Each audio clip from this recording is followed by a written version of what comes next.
కీర్తనల గ్రంథము 32వ కీర్తన 8వ వచనము. నీకు ఉపదేశము చేసేదను, నీవు నడవవలసిన మార్గమును నీకు బోధించెదను. నీ మీద దృష్టి ఉంచి నీకు ఆలోచన చెప్పెదను. ప్రియులరా, దేవుని వాగ్దాన వాక్యము. నీవు ఏ మార్గంలో వెళ్ళాలో తెలియక సతమతమవుతూ ఉన్నావా? అయితే ప్రభు వాగ్దానము తెలియజేస్తూ ఉన్నాడు.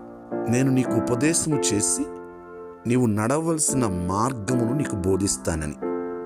అంతేకాదు, నీ మీద నా దృష్టి ఉంచి నీకు ఆలోచన చెప్పెదను అని. ప్రియులరా, ఆయన ఆలోచనలు మన వంటి ఆలోచనలు కాదు. ఆయన ఆలోచనలు ఉన్నతమైనవి.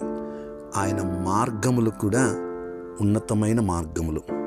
ఆయన మార్గములో నడిపించుటకు మనకి బోధించి మన మీద దృష్టి ఉంచి మనకు ఆలోచన చెప్తానని వాగ్దానం చేయుచున్నాడు. ప్రార్థన.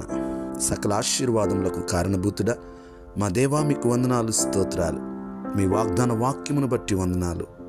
ఈ వాగ్దాన వాక్యమును విని ప్రార్థనలు ఏకీభవించిన ప్రతి ఒక్కరిని మీరు దీవించండి, ఆశీర్వదించండి. నిశ్చయముగా మీరు ఉపదేశం చేసి మేము నడవలసిన మార్గమును మాకు బోధిస్తానని, అలాగే మా మీద దృష్టి ఉంచి మాకు ఆలోచన చెప్తానని మీరు వాగ్దానం చేయుచున్నారు. నీవు నమ్మదగిన దేవుడవయ్యా, మీకు వందనాలు, స్తోత్రాలు అయ్యా. ఇదిగోనైనా మా ప్రియులు ఈ ప్రార్థనలో ఏకీభవించిన ప్రతి ఒక్కరిని దీవించండి ప్రభు. వారికి సరైన ఆలోచన మీరు అనుగ్రహించండి. వారు నడవలసిన మార్గమున ప్రభు వారిని నడిపించండి. మీరే వారికి బోధించండి. సమస్త మహిమ, ఘనత, ప్రభావం మీకే చెల్లిస్తూ యేసయ్య నామములో ప్రార్థిస్తున్నాము తండ్రి. ఆమేన్.